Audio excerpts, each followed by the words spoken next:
So Chrissy and I have worked together for 9 years, almost 9 years, building Source, which is a back office services company. We also work with my younger sister, Amanda. At one point, we hired my brother-in-law. And some of our clients have ended up being family members throughout the years, so we know very, very well how weird this could get. And when you first approached us with this topic, and thank you for allowing us to do so, we didn't know the answer of how we make this work because we just kind of do it as a matter of course. So it really forced us to look at, okay, how do we make this work? And we really thought about that, and we came up with a few things that really make a difference for us in our business that I think the people in the room that work with family might really resonate with. Can I get a show of hands of who in the room has worked with family now or in the past? Now that's a lot, that's a lot. So it can get funky, right? So how much time do we have to talk about it? 2 minutes, let's go. 2 minutes, all right. No fun. Okay, so really at the cornerstone of everything is respect. Respect to us, and by the way, I'm talking because I like this stuff and Chrissy doesn't. She does a lot more behind the scenes, but this is my jam. Respect means admiring the people that you work with first and foremost. Oh, there we go. Yes, we have fun slides today. First and foremost, it's taking the people in your family and saying, I know everything about you, the good, the bad, and the ugly, and I take it and I choose it every day anyway. And that's the cornerstone of what it is that you're building in your business. The next is a shared vision. So everybody in your family, regardless of the role, needs to have the same vision for what the business looks like and what those people want out of the business. We happened to start the business together. So we started with a shared vision of, okay, how do we build this company? How do we work together? And that's evolved over time. And we shared that vision, at least formally, every single year to make sure we were on the same page. But our visions also changed over time. So we're constantly doing informal check-ins of like, hey, that's no longer important to me. Or she adopted kids and I had kids. And when those things happened, our lives changed. Therefore, that vision could not remain the same. So we had to make adjustments. So that was really important. That's what we think is our foundation. Next is the clear boundaries, okay? And those are the walls of the house that we're building here, right? When you're building a house, you got to figure out where the walls are. So where are your walls?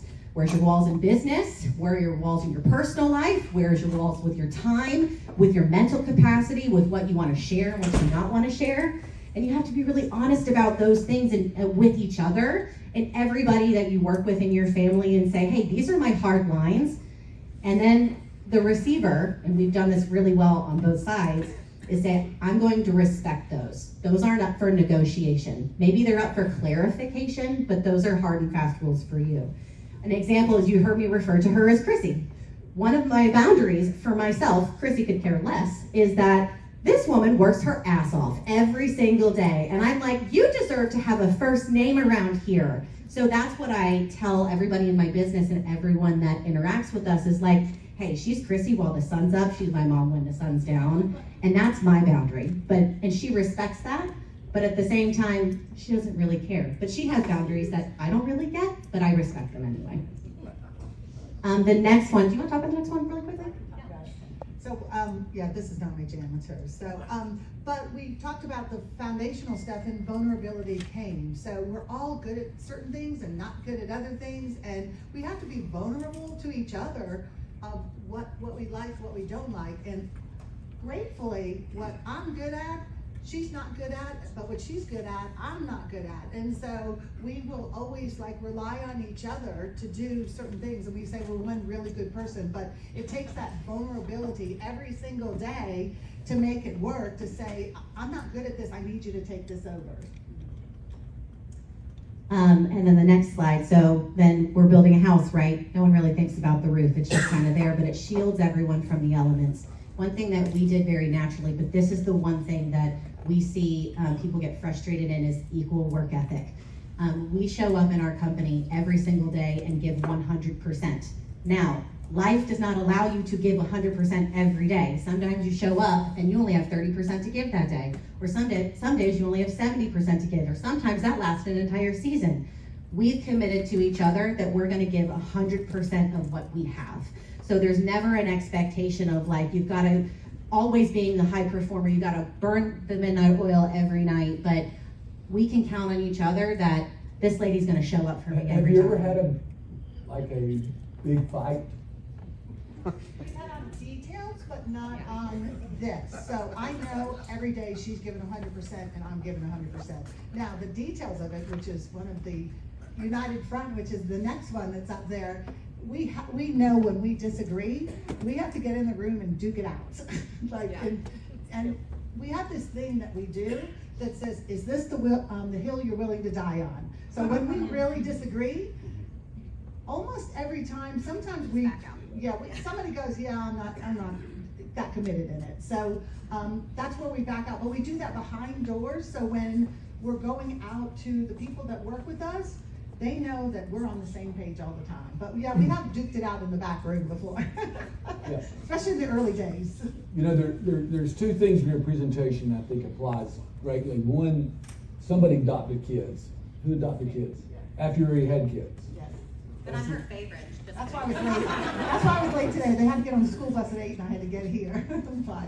That's an extended love there. That certainly helps in what you're doing and how you run your business and everything. Yeah. And my biological, I have 3 biological and 3 adopted, and they welcome them as their sisters, and that's something, you know, where we're on the same page, where they didn't necessarily like that, but now it's like, yep, I'm gonna embrace it because that's what's important to me. So that's, it certainly helped. And in business, Okay. that's we respect each other that way too. All right, yes, is that? We have 2 more points. All right, go ahead. I'll go really quick. So we ended on shared work ethic.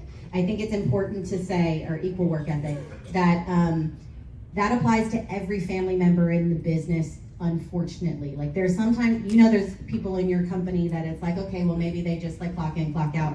The family dynamic, you gotta, like everyone has, they have the under the hood information. They know how much you care and they know how deeply, so they all have, everybody has to equally show up or resentment can breed. Luckily, we haven't seen that in our business, but we see other people's businesses. What we do is help other people's businesses, and we can see that resentment and that frustration come right at that equal work ethic part.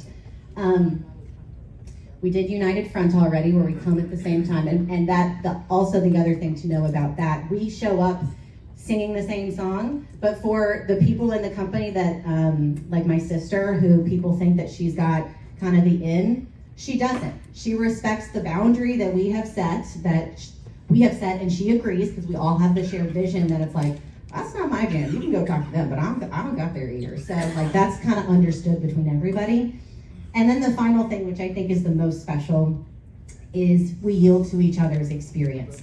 So each one of us and everybody that you work with in the company, but especially family, has a unique perspective on how they see the world and their experiences and different skill sets. And what's really beautiful is when we get to honor that with one another by, Chrissy is sometimes really good at something and I am so not good at it, or vice versa. And I say, you know what, I'll let you take the lead on this one because that's better served for your skill set. And then she does that with me, and that brings her joy to let me lead in that, and it brings me joy to help her.